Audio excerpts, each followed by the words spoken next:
comme je t'ai dit tout à l'heure, on va passer au sujet de la préparation en fait des questions. Bien sûr, pour montrer comment le faire, j'ai dû prendre l'exemple. Et j'ai pris l'exemple d'une pizzeria qui a besoin de faire une enquête de satisfaction.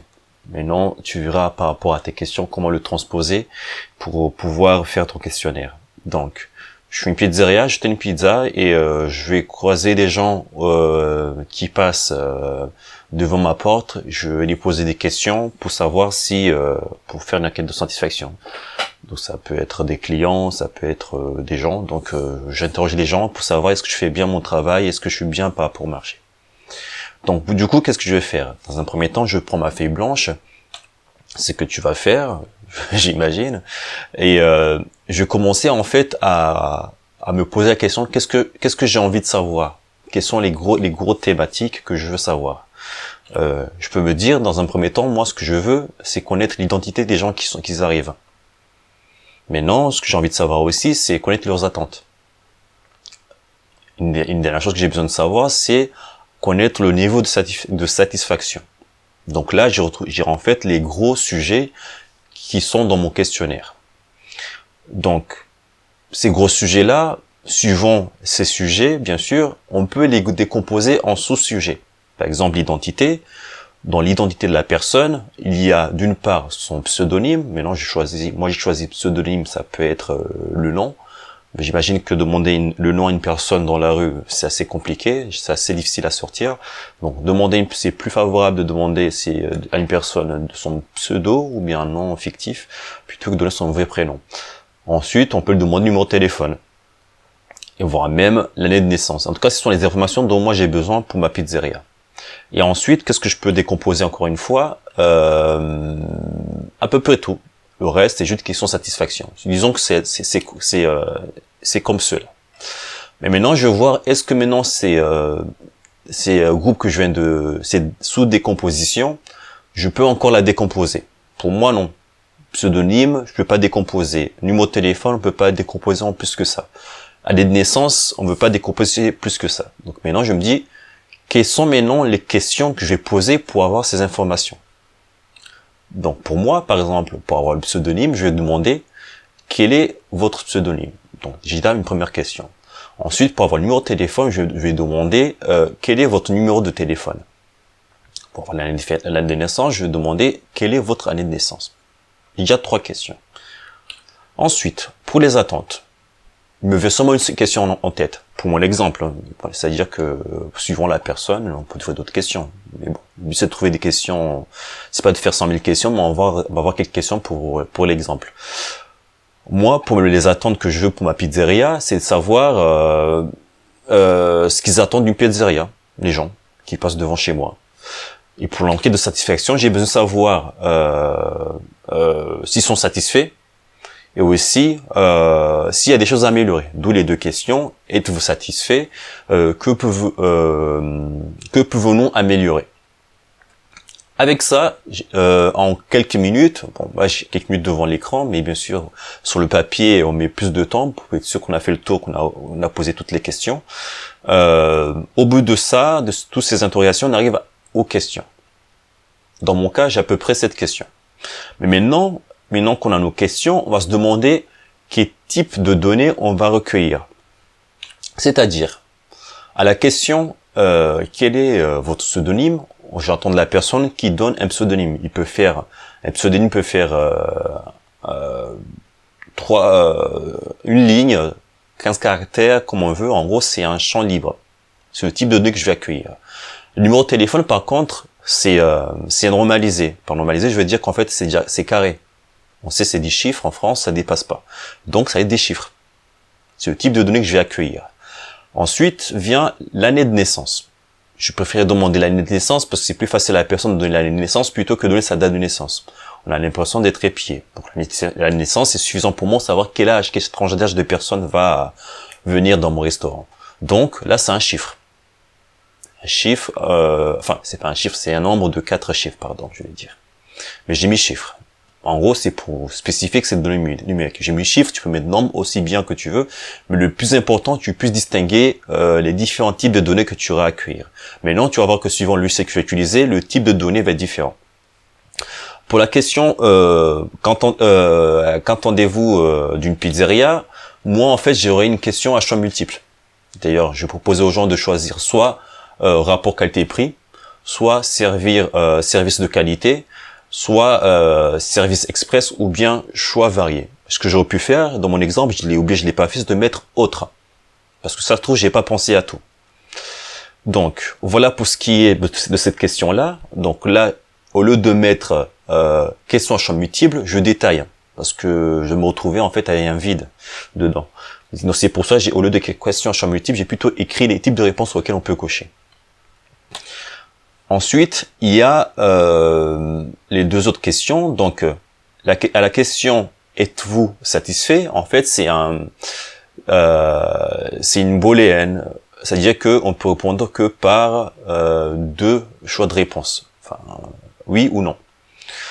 Et pour la question qui va suivre, que pouvons-nous améliorer? Donc la personne va faire quasiment un pavé de texte pour expliquer. Donc là, c'est un champ libre, un texte, tu mets des chiffres, des lettres, ce qu'on veut, même des dessins. Enfin, j'abuse en disant dessin, mais c'est pour montrer que la personne est libre de mettre ce qu'il veut dedans. Donc, pourquoi insister sur ce type de données? C'est de savoir, est-ce que moi, dans mon questionnaire, j'ai envie de contraindre ou pas la personne par rapport aux données qu'il va donner, qu'il va renseigner. Par exemple, si dans la question, dans le type de données de la question, quelle année de naissance, quelle est votre année de naissance, je mets champ libre, la personne peut mettre une lettre. C'est pas exploitable. Pareil, je sais plus si c'est peu ça dans Google Forms, j'ai remarqué quand je faisais l'enquête, c'est que des fois on demandait la date de naissance, les gens mettaient l'année de naissance. Donc peut-être, on va le voir plus tard, s'il est possible de contraindre en disant il faut tant de chiffres dans les nombres que je demande. Donc maintenant, on a la liste des questions. Mais par contre, quand on regarde très bien, en fait, il manque une question d'aiguillage. Par exemple, là, je vais demander à la personne, êtes-vous satisfait? Mais pour qu'il soit satisfait, il faut qu'il soit client. Donc, en faisant ce travail-là, quand je regarde je repasse en bascule toutes ces questions, je me rends compte, en fait, il y a une question qui manque. La question qui me permet d'aiguiller les gens. C'est-à-dire que, devant moi, je peux avoir des gens qui sont pas clients, qui sont juste de passage. Aussi bien, je peux avoir des habitués qui passent devant ma porte. Donc, il manque des questions d'aiguillage, donc je vais ajouter la question, êtes-vous client? Et, êtes-vous client? La personne va me répondre soit par oui, soit par non. Donc, une question, oui, non. Je pense que pour le cas, j'ai toutes les questions qu'il me faut par rapport à ce que je veux. Maintenant que j'ai les questions, je vais me demander dans quel schéma je vais les poser. Maintenant, est-ce que je vais les poser de façon linéaire? Non. Parce que pourquoi? Parce que j'ai dit, j'ai inséré là-dedans une question à aiguillage. C'est-à-dire que suivant la réponse, si on me répond oui ou non à est-ce que je suis client, je vais pas poser les mêmes questions. Donc là, dans ce cas-là, j'ai fait exprès de prendre ce cas-là parce que c'est le plus intéressant. On va avoir une séparation de questions. L'ordre des questions, c'est à chacun à sa sauce. Là, je vais présenter dans cet exemple-là comment je compte conduire en fait la procédure en fait des questions. Ça donne à peu près cela. En fait, t'as remarqué que avant, j'ai pas mis de numéro. J'ai pas mis numéro de question parce que c'était pas le bon moment. À ce moment-là, j'ai pas encore défini d'ordre. D'ailleurs, avant même d'arriver là, t'as le schéma final. J'ai pas eu le temps de faire des animations, mais la première chose à faire dans un premier temps, c'est de savoir par quelle question je commence. Moi, je vais commencer par la question 1, qui va être la question « Êtes-vous client ?» À cette question-là, la personne a deux choix. Soit répondre par oui, soit par répondre par non. Et là, ce que j'ai mis un losange sur lequel je mets un code pour me rappeler à quoi ça consiste. Pour moi, c'est la question client, en fait. Et à cette question client, la personne va répondre soit par oui, par non. Si le client me répond oui, je passe à la question 2. Donc, êtes-vous satisfait? Si la personne me répond par non, j'enchaîne avec la question suivante qui va être qu'attendez-vous d'une pizzeria? Ces questions-là, elle peut être posée à un client, mais j'ai fait le choix de la poser seulement à la personne qui n'est pas client. Je suppose que la personne qui n'est pas client, il faut que je l'attire. Donc, je vais poser, il est plus apte à m'apporter des informations qui vont m'intéresser plutôt que déjà que j'ai réussi à fidéliser. Donc, j'ai fait le choix de lui poser ces questions-là à la personne qui est pas cliente. Donc, à la personne qui répond par non. Je vais revenir à la question numéro 2, qui est: êtes-vous satisfait? La personne va aussi répondre là par oui ou par non. S'il répond par oui, je le renvoie vers la question du groupe identité. Donc, je vais lui demander quel est ton pseudonyme vu que tu es satisfait, parce que derrière, ça se trouve, je vais noter ce client-là, je peux lui envoyer des offres de fidélité. Par exemple, viens tel jour, on fait une promotion. Ou bien, il dit non, je suis venu chez toi, mais je suis pas satisfait. Dans ce cas-là, je lui pose la question: que pouvons-nous améliorer? Et là, il a un texte libre, il peut écrire autant de choses qu'il veut, voire même des insultes, ou bien tout ce qui passe par la tête. Et moi, je peux recueillir toutes ces informations-là et étudier un à un, feuilleter, et puis trouver ce que je vais exploiter. Mais non, il y a un piège avec les questions, les réponses libres. C'est que tu imagines quand tu as 100 clients, tu as 100 réponses. Donc, c'est plus compliqué. Donc, s'il y a la possibilité d'imaginer le type de réponse que peut fournir le client, autant détailler, tu vas voir qu'au niveau statistique, c'est plus facile de décrypter plutôt que de laisser libre à l'être humain de remplir ce qu'il veut. Et après, on se retrouve à feuilleter chaque question, une à une, pour trouver les éléments qui l'intéressent. Donc, ça, c'était une des astuces. Mais non, on enchaîne avec la logique. Donc, après, si la personne me donne son point de vue, je le renvoie vers la question identité, qui est-il, donc quel est son pseudonyme, quel est son numéro de téléphone, ensuite quelle est sa date de naissance, et enfin on a fait le questionnaire. Donc après avoir fait le schéma que tu as vu là, c'est après qu'on va venir regrouper les questions. Là j'ai regroupé, tu vois, j'ai fait des carrés, j'ai regroupé d'une part les questions qui concernent satisfaction. Rappelle-toi qu'en fait on avait trois types de groupes. On avait d'abord identité, leurs attentes et satisfaction. On les retrouve ici. Et comme ça, en fait, on sait où se trouvent nos questions. Et après avoir fait ça, je vais numéroter mes questions. Là, j'ai fait le choix de faire 1, 2, 3, 4 jusqu'à la fin, mais on peut faire le choix de numéroter par section, par groupe. Par exemple, je numérote de 1 à 2, je numérote 1 la question client. Je crée une section pour dire voilà la section question d'entrée ou question d'aiguillage. Et après, j'ai mon autre groupe qui s'appelle satisfaction, et je commence à numéroter 1, êtes-vous satisfait, et 2, que pouvons-nous améliorer. C'est un choix. Mais en tout cas, maintenant, apparemment, on peut se permettre de mettre des numéros pour pouvoir se repérer, pour dire voilà, tiens, ça c'était le numéro de question.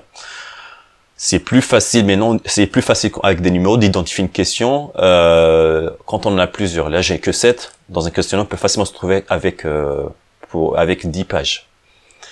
Donc, après avoir fait ce travail-là, maintenant, ce qu'il faut se poser comme question, c'est: est-ce que j'ai des questions obligatoires à faire, enfin, obligatoires, pas questions obligatoires, est-ce qu'il y a des questions que je dois obligatoirement faire remplir à l'interroger avant de passer à la question suivante?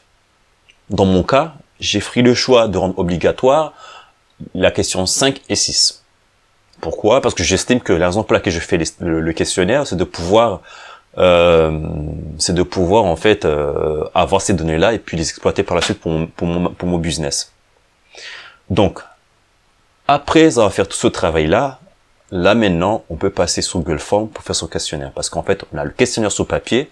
En fait, ce qui va rester à faire, c'est juste maîtriser l'outil et retranscrire, je vais dire bêtement, mais en fait machinalement, ce qui est là. Donc voilà pour la première partie.